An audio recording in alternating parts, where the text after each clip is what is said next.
the National Endowment for the Humanities, bringing you the stories that define us.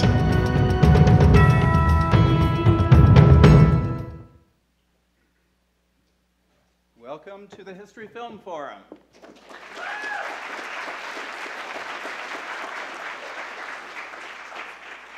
My name is Chris Wilson, here from the museum, the National Museum of American History, and on behalf of the museum and our partners, the National Endowment for the Humanities, I want to say how great it is to see all of you out here tonight for this first evening screening of our inaugural History Film Forum, which we think will be just a wonderful four-day exploration of history on the screen. It's really fitting in so many ways for us to begin this film forum with the film In the Heart of the Sea. We are happy that it's a film from the Warner Brothers studio. Warner Brothers having been the,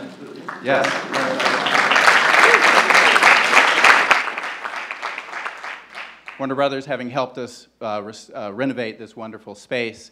That it's a film from a wonderful filmmaker like Ron Howard, who's done such great history films. That it's got the connection to our collections here, just next door to us on the museum. We have our On the Water exhibition with collections really documenting the history of whaling in America. And also, it's a big film. I mean, it's just great. This film has, you're one of the very early audiences to see this film. It goes to theaters on December 11th. So you're getting a great treat to see this film in its full version in a wonderful space and talk about it with experts. And you're seeing it before anybody else. With that said, I need to say, we feel that at the Smithsonian, we have a great power in convening people, and in this year, this first year of doing this film forum, we want to take advantage of the fact that we've got great partners like Warner Brothers and Ron Howard and Rick Burns, who was our keynote address speaker this morning and is here in the audience.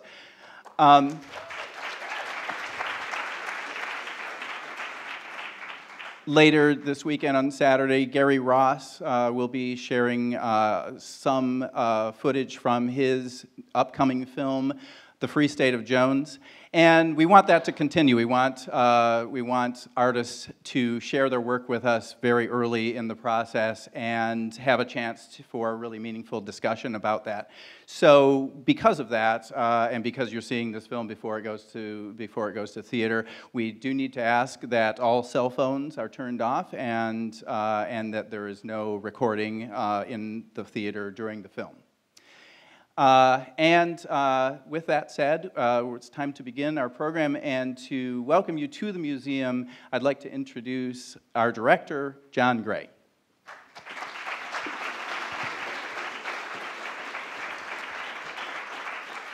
Thank you very much, Chris, and it really is Chris and his team that have organized this for us, and they have such grand dreams about making sure that the way film is understood in America is exactly what we're doing here at the National Museum. And we're particularly thrilled tonight with the first screening of the inaugural History Film Forum, In the Heart of the Sea by Ron Howard. I would also say, and with deep, deep thanks to the National Endowment for the Humanities, they have really been such an influential force in supporting film and filmmakers to explore history and film together. We are creating what we hope will become a leading history film event, screening major new narrative and documentary films, hosting important and lively conversations, and creating signature experiences well into the future. Today, we kicked it off with Rick Burns. And Rick, would you stand up and just be acknowledged? You gave the most thoughtful, brilliant talk today. Where are you? He's right down here on documentary films.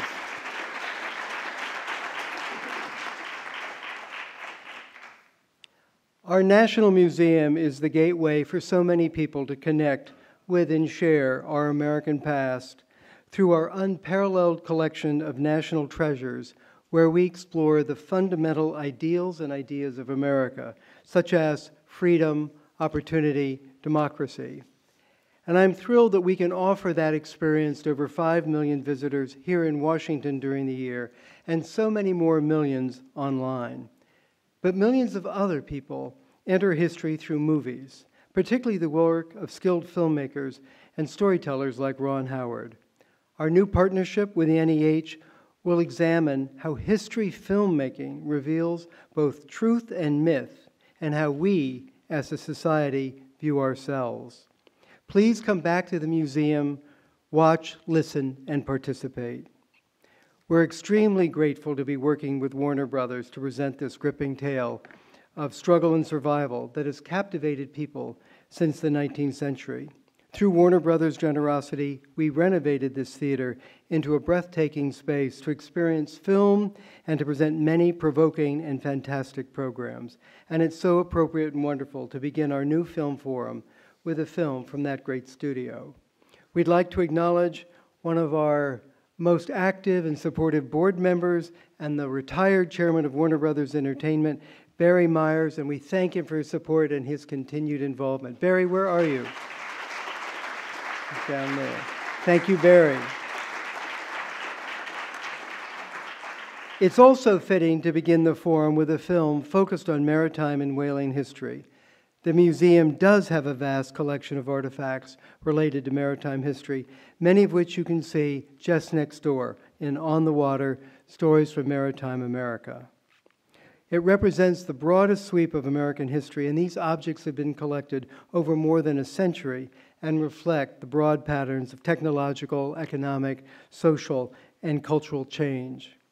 It is now my pleasure to introduce our two keynote speakers this evening, Paul Johnston and Nathaniel Philbrick. Paul is a marine archaeologist and our curator of maritime history. He's also secretary of the Council of American Maritime Museums and serves on the board of 10 other organizations. Paul's latest publication, which is absolutely a joy to read about his family, is called Shipwrecked in Paradise, Cleopatra's Barge in Hawaii. And it's the story of America's first ocean-going private yacht and his excavation of that wreck. Nathaniel Philbrick is the author in The Heart of the Sea, winner of the National Book Award for Nonfiction, and the basis for tonight's film. Nathaniel is a champion sailor, a talented historian, and the author of many important books, including the Pulitzer finalist Mayflower, A Story of Courage, Community, and War, which the New York Times just yesterday cited as rescuing this tale from banality. The Last Stand, Custer's Sitting Bull in the Battle of Little Bighorn, and most recently, Bunker Hill, A City, a Siege, a Revolution. Please welcome Paul and Nathaniel.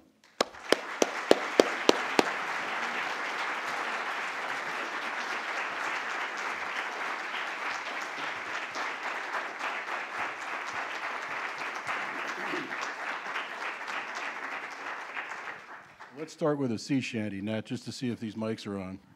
Wait, you go ahead. No, I don't sing. Well, our speaker tonight is one of those people who has the ability to reach out into American homes and get people to buy his books. David McCullough, William Warner, and Nat Philbrick, and it's an amazing ability, as you've heard John say. He's written more and more extensively ever since his first book, In the Heart of the Sea, The Tragedy of the Whale Ship Essex, and he has agreed to sign a few copies for us later after the program. But one of the things that I'm really curious about is how do you turn a 302-page book with footnotes and with a bibliography and with an index, how do you turn that into a 90-minute movie and still preserve some of the feeling? What was given up and what is kept, do you think, Nat? Yeah, well, you know, I was not involved with the screenplay, but did talk with Ron extensively about what he wanted to do with the film. And what's amazing to me is, as you said, I write a book that is discursive, goes on and on. A movie has to bring it down to that hour and a half, 2 hours. And you have to make artistic decisions. You have to and it's so visual. You know, when I'm working on a book, I grew up with the movies, and I'm always trying to visualize what I'm describing. But then to see it on the screen, you realize it's just a whole, you see it there. It's not just, you're not describing going after a whale. You're seeing them harpooning a whale. And it's just a whole different psychological process. And so for me, it's very interesting for me to watch the artistic decisions Ron made in this movie, because you have to keep the plot going. You have to determine where a character is coming from. I can come up with all sorts of alternatives. Well, he might have been thinking this, he might have been thinking that. In a movie, you have to commit. And so for me, it was just amazing to see how Ron brought this together, a story which has all sorts of strands, and not only told the story of the Essex, but also related it to the legacy of Melville's Moby Dick in I think, a truly brilliant way. Almost all of Nat's books are being turned into either television programs or movies. And again, this reflects a remarkable ability to reach out into American people and get them interested in history. And if I promise not to tell anyone that, what is the secret for that? What is the key to American history and how to get people to read it and enjoy it? I don't know. There's no secret from my standpoint. Each book organically evolves from the one I wrote before.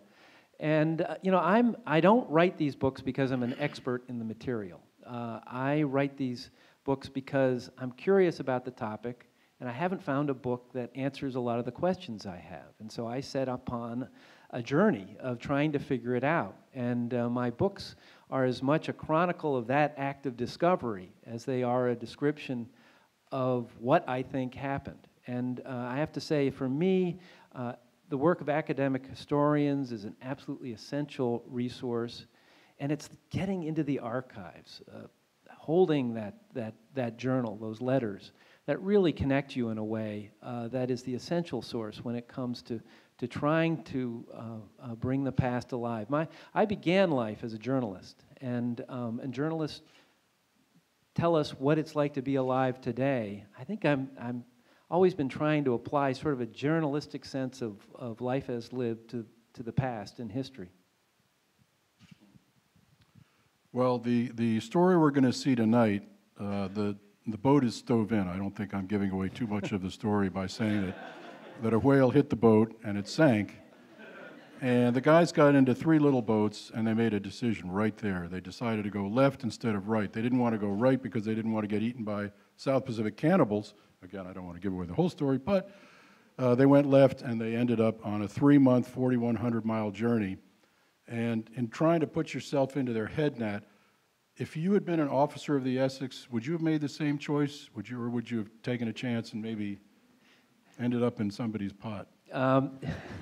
Well, you know, that's the wonderful thing about history is you have hindsight. And there's nothing like hindsight to make those that were unfortunate enough to be there make those decisions look flawed. You know, and people have asked me, well, you know, what would you have done? And you know, and I say I would have been in the bilge of one of those whale boats, sucking my thumb, calling for mommy. I do not... writing about the past, writing about these horrific experiences does not translate into anything relevant to the real world. I don't know what I would have done. When you're in the midst of a disaster, and getting rammed by a whale was inconceivable to a whaleman in the 19th century. Never before in the recorded history of whaling had a whale attack to a ship. And you know, these guys were hunters, and to have the hunted turn them into the prey was inconceivable. And they were farther out than they had ever been out before. They had lost their ship, which was their home, and what do? And this was very early in Pacific whaling, 1820. By the way, tomorrow is the anniversary of the sinking of the whale ship Essex, November 20th. So Captain Pollard, after the disaster, and would lock himself in a room of his house every November 20th and fast in memory of those who died on the Essex. So you can all try that. It's a great weight loss operation. But you know, they were terrified. And when you're terrified and in the midst of a disaster, it's your fears that drive you. And they knew very little about the islands to the west because it was so early in Pacific whaling in 1820. And in just months, those islands would start to become their backyard, where they would stop to provision. There's all sorts of ironies hovering over this story. But they were the only thing they knew about those islands were rumors of cannibals. And as I said earlier, when you're in the midst of a disaster, it's your fears that drive you. And so as a consequence, they embarked on an impossible voyage. And in the great and terrible irony of this story, their fears of cannibals drove them to enact their own worst fears, and they were reduced to survival cannibalism. So I don't know what I would have done. Well, just one more question, and then we'll get on to the movie. But I know your next book is on the American Revolution. That's going to be out very shortly in early 2016. And then one on the famous Battle of Yorktown of 1781, I think. And a whole line of ships were sunk in the York River to prevent the British from making a landing. And that's what gave Washington enough time to build his forces and defeat the Brits. So anyway, what is it about the Battle of Yorktown? I mean, I can see how the American Revolution led to Yorktown as the last battle, but what is it about the Battle of Yorktown that you're going to illuminate for us? Yeah, well, for me, I've loved writing about the Revolution because it's, you know, George Washington, I always thought of him as a statue or someone on the $1 bill, and what could be more boring than George Washington? And, you know, he was in his 40s. He was fiery at the beginning of this conflict, and he was one of those rare people who actually could learn and adapt on the job in one of the most incredibly impossible situations a commander-in-chief of this country has ever been in. And so I've been fascinated by following his development, but also moving around the country. My first book was Bunker Hill, so Boston was the focus. The one I'm finishing up about Benedict Arnold and Washington has taken me to the great climax on the Hudson Highlands. And I'm really looking forward to going south. And there's also a watery thread in all my books. I'm fascinated by water and the sea. And the siege at Yorktown is looked to as the battle that won the Revolution for us, but it was the naval battle that preceded it between the French and English that I think most Americans really know very little about, that really determined it all. And I have, as a big fan of Patrick O'Brien, I have been longing to write about a naval slugfest from the 18th and late 17th century, and finally I'm going to get my chance. So that's where I'm headed. Nat Philbrick, folks. Thank you very much, Nat. So let's dim the lights and move on to In the Heart. I'm gonna grab it.